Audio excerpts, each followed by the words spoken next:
Since my son was born, I have been adamant that there would be certain movies and TV programmes that I watched as a child which I would like for him to at least experience, and with any luck, love as much as I do. Everything from classic cartoons like the Flintstones, weird animation series like The Trapdoor, and live action shows like Mighty Morphin Power Rangers will be showcased to him via online mediums, and for the ones real close to my heart, be available via a healthy collection of DVDs for access whenever he wants after the zombie apocalypse begins and the internet is turned off. It is my goal to keep Peppa Pig at bay for as long as humanly possible. But I digress. I have already started his collection of classics after I happened to come across a series of Top Cat at a charity shop who were having a clear out of DVDs due to having a ridiculous amount donated to them over the years and there not being much call for physical copies anymore. I mean, why go through the visceral exertion of putting a disc into a player and then having to get another remote, which isn't for your TV, to press play when you can watch whatever you want within a couple of clicks these days? I'm not completely convinced, but that's another rant for another time. I guess I'm getting old. Anyway, it was on this crusade that drove me to checking a couple of other charity shops. Sex, yes, that's how it's pronounced, and when we were up early enough, the occasional trip to local car boot sales this summer when I found the first 2 series of Scooby Doo in pristine condition. As soon as I got back home, I popped in the first disc and sat down with my son for an afternoon of spooky shenanigans with Fred, Daphne, Velma, and the MVPs of the cartoon, Shaggy and Scooby. And it was after that first episode had concluded that I clocked in the end credits the year of release, 1969. Scooby Doo was 50 years old. To be precise, the premiere of the original series, Scooby Doo Where Are You?, was on September the 13th, 1969 and ran for 2 seasons as part of the CBS network's Saturday morning schedule, before 24-hour-long specials were made up until 1973. The show then went on a hiatus of 3 years until 1976, when the series was picked up by ABC due to a television executive by the name of Fred Silverman moving away from CBS to become president of their rival network the previous year. This man is a legend in the television industry and is the person who's responsible for greenlighting many classic shows I grew up with. The Waltons, MASH, Charlie's Angels, and a personal favourite of mine I still watch today whenever I see it on, Diagnosis Murder. He was such an integral person to Scooby Doo being commissioned, the character of Fred in the show is actually named after him. When recommissioned by ABC, Scooby Doo ran for a further 15 series, producing 179 episodes over 15 years up until 1991. And it was in this time when we were introduced to other members of Scooby's family, most notably Scrappy Doo, Scooby's brave and some would say boisterous nephew. Then the gang disappeared for 11 years. Nothing lasts forever, and with the intended original audience now all grown up and tastes changing from the groovy attitude of the late 60s and 70s, which the original cartoon enveloped, to a more modern, nuanced feel of the 90s with shows like Rugrats, Doug and The Simpsons, it seemed like a good time for Scooby to be put out to pasture. But this wasn't the end of the story for our favourite cowardly Great Dane. In 2002, the gang were brought back by the Warner Bros. Television network for a series titled What's New, Scooby Doo?, which ran for 3 series before being bounced around subsidiaries of the Warner Bros. Network up until present day, with a new series being shown on the children's channel Boomerang as I speak. You just can't keep a good dog down. So, time to throw some numbers at you. In the 50 years since Scooby Doo was conceived, there have been 30 series resulting in 413 individual episodes, 37 feature-length animated films, 4 live-action films, 32 animation shorts exclusively shown on YouTube, 13 comic series resulting in 535 issues, 5 theatrical plays which toured the world, and 20 computer games throughout the years running on everything from the Intellivision to the modern phone. And it's the second game made, simply titled Scooby Doo for the Commodore 64, that I will be showcasing to you now. Probably badly. So I'll end this intro by saying happy 50th birthday Scooby Doo. May your cowardly demeanour and courageous appetite continue to bring a smile to children for generations to come. And a happy and safe Halloween to you all. And here we are, Scooby Doo for the Commodore 64. definitely not the best game out of the 20 which they've made under the Scooby Doo license, but by far the one closest to my heart. This is the one I grew up with on the Commodore 64, and well, it's known as an action platformer. It's got platforms in, and one could argue action, so I guess they're right technically, but yes, it's one which is close to my heart. And I suppose I am wearing the rose-tinted goggles when it comes to looking at stuff like this, but hey, you just got to go with what you know, and this is what I know. So Scooby Doo, it was actually developed by Gargoyle Games and published by Elite. I actually got this on the budget re-release, which was the Encore range of the Elite brand, and it came out originally in 1986, although it is mired in a little bit of controversy because this isn't the actual game which everybody should have gotten. But before I jump into that, let's jump into the game. Very simple. It is 4 directions: up, down, left, right. There's a little bit of jumping, a little bit of flapping Scooby's paws. You'll see. Let's go. Oh, by the way, this is not going to be any sort of 360 no scope playthrough here. There are going to be terrible fails, and if I get past the first level, I'll be happy. So with all that being said, let's crack on, shall we? So as you can see, there's Scooby, there's Ghost, and there's a whole lot of flapping. There we go. Right, so what's going on? What do I mean controversy? Well, originally this game was going to be called, I'm going to go up here, it was going to be called Scooby Doo in the Castle Mystery. And as I said, it's not the game we should have got. What happened was back in 1985, so the year before this was released, Scooby Snack, we were given a teaser in Crash magazine, so the Spectrum version of this game. Come on, I know you're coming. There we go. And it showed a very different style of game to what this is. It was still going to be slightly more action orientated, but it was going to be more like an like an interactive comic, supposedly. So I've just pretty much just mooted out that Scooby Snap. Never mind. Oh dear. Oh dear. Oh dear.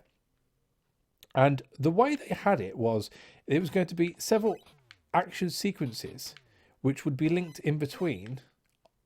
I got him. I got the sound. I can't multitask. I'm trying my hardest. Several action sequences which was going to be linked with a slight sort of animated, I'd say cartoon, but it's not really a cartoon, just to link the story together. And it was going to be that you were going to be in Scotland visiting Shaggy's aunt, and she had a haunted house, and you needed to figure out what was going on. And what they found is, after making, from what I gather from what I've read about the topic, damn it, the full game, there is an issue with me dying because I'm standing in front of a door. There is an issue with the running of, I'm dead here, on the running on the Spectrum version, and as if you're top straight away. Forget what I said about 360 no scopes. We're there. We are there. I'm not going to bother putting my name in. BBB. That'll do. So what happened was they had to go back to the drawing board, essentially, to make it run on all of the different computers which they said it was going to work on. So they went from having what was going to be this first ever computer cartoon, where you had a certain amount of jurisdiction as to what happens throughout the story, to a pretty generic platformer, which is a shame to think of what we could have had and what we actually got. As I said, I'm sort of viewing it through rose-tinted goggles anyway, because I quite enjoy the game. I find it rock hard, and I'm not the best at this game, even before we take into consideration the fact that I'm trying to commentate and play at the same time. But it's something which I think is just tends to put a little bit, I'm going to hit, puts a little bit of sour taste in people's mouths who own the more powerful computers which it was originally going to come out for. Bastard. Just to be able to facilitate for the ZX Spectrum. But hey, never mind. These things happen. So, from 1985, when it originally was touted, to the release in 1986, couldn't turn then. It went through this iteration of becoming a pretty generic sort of platformer. And what you are doing now is, I believe it's still set in a castle, but the story now is that the van, as usual when it comes to Scooby stories, breaks down in the middle of nowhere. It doesn't say that actually in Scotland anymore, I'll say that much. And what they find is that the reason the van's broken down is because Scooby has hidden all his Scooby snacks in a part of the engine bay, which has caused the engine to overheat. So the gang, no, that was going to go very, very bad. The gang all go off to this castle they conveniently see at the top of a hill, as always. You're going to come. I know you're going to come. Come on. Come on. There we go. The gang, minus Scooby, because he has to stay in the van as punishment. Oh, this is a dead end. All go up to the castle to try and get some help. And Scooby, in the van by himself, eventually gets a little bit scared by what's... That wasn't going to end well. Because of all the wind which is rushing about, and rushes to the castle. Unbeknownst to him at the time, the gang have actually been captured by a mad scientist, which is pretty standard when it comes to Scooby Doo, and actually puts them into test tubes to sort of wait until it's ready to carve them all up and do whatever experiments he needs to do on them. Gotcha. Had to stop talking. Can't multitask. And when Scooby gets to the castle, he finds that... Damn it. He finds that there's a Scooby snack on the floor, at which point he knows there's something going on. That's not fair. Is that my last life? Yeah, that's my last life. So he then goes into the castle, and that's where it starts off. It's actually based over 4 levels altogether. And from what I gather, as I said, I haven't really got too far. I think I've got to the 2nd level a few times, but never any further. It's all pretty standard as far as the actual enemies are concerned. Although you can see you've got the enemies which come through the doors, which seem to be on some sort of time. Seems to be a certain sort of tick as to how long in between each of the doors get opened, compared to the bigger enemies which seem to come at random, and as you can see can be quite cruel at times. I don't think it changes much. I believe you get some bats in a later level, which means you have to duck, which is, as you see when he cowers on the floor, that comes into play, and obviously there's jumping over gaps and whatnot as well. But yeah, sadly not the game which we should have got. It was originally released on the ZX Spectrum, the Amstrad CPC, the Commodore 64/128, obviously Commodore 64 Plus, and the Commodore Plus/4. And this is really what shows you the difference in between the different versions. Your Sinclair magazine gave the game 91%. And I think that's because that on the Spectrum, obviously with its reduced colours and sound, it was as much as they could get out of the game. So therefore, you know, it lived up to its potential. Contrast to that, I'm going to die here. Contrast to that, the Commodore 64 version, unbeknownst to me at the time, only got 42%. Oh, sorry, I was impressed myself then for a second. And generally that's because it's not living up to its potential. Come on. It's a shame, really. It's a shame. As I said, I'm only really learning all this since doing my research into it, since looking into this. But again, it's through rose-tinted spectacles for me. So you know, I can't moan too much. I'm not high enough, am I? I'm gonna get up to the top. Come on, I know you're coming. I know you're coming. I know you're coming. Don't tease me. Fine, I'm going for it. So yes, as far as criticisms for this game is concerned, the one thing I hate is you can't move and hit ghosts at the same time. Because of the 4 ways you can go, which I suppose back in the day when you had a 4 toggle mechanical sort of joystick as opposed to an analog stick, which I'm using at the moment on my Xbox 360 controller, it was a lot easier to sort of click in the direction you want to go and get the character or the sprite on the screen to do what needs to be done. The problem for me right now is that I'm pressing diagonal, and I don't think the emulator I'm playing this on knows which way I'm pressing, and that's why sometimes I fall over, sometimes I carry on tapping when I shouldn't be, and generally why sometimes I die needlessly, one would argue. Are you going to give me a break or what? Let's go. No. You're going to come from the other direction, aren't you? Jump! No. See, the other thing is, if you were to press down diagonal, at times you can actually auto tap as well, which is very annoying. I'm not in a good position. Oh, I'm going for it. It's last life. I'm going for it. Go!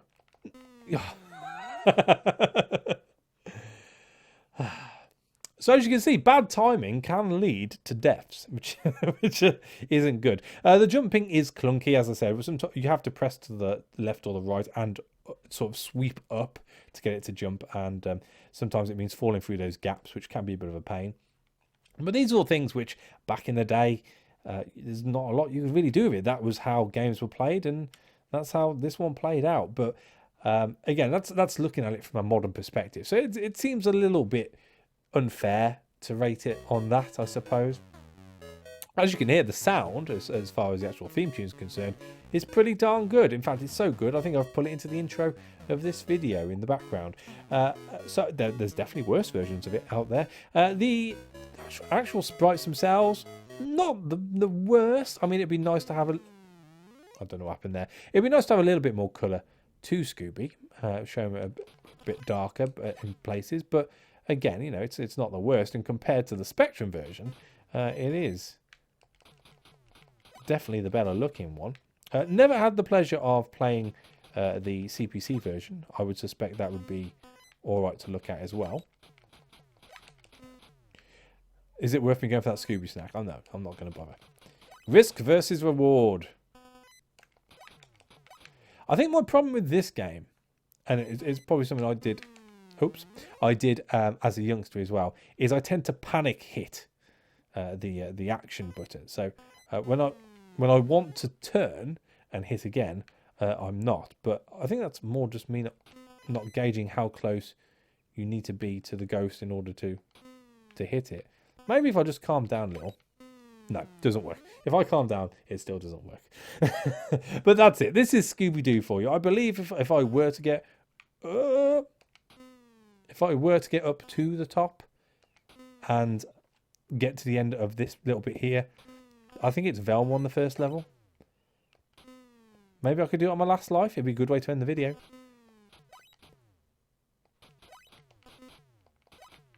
Run it. Run it. Run it. Run it. Run it. No. No. Damn it. But yes, there you go. Scooby Doo for the Commodore 64. Not the game we should have got. Not the game we deserve even. But hey, there you go. Sometimes it is what it is. So there you go. I hope you've enjoyed this little retrospective into the Scooby Doo franchise and my terrible playing of this game. And hopefully next time you see it on TV, you won't just idly flick past it. You will sit down and watch an episode 2 and join the gang in figuring out who it is behind the mask. And with the old catchphrase, we got away with it too if it wasn't for you, darn kids, you bastards. I don't think they just said that last bit, but never mind. So thank you for watching. As always, a like is appreciated, and I'll catch you on the next one. Take it easy.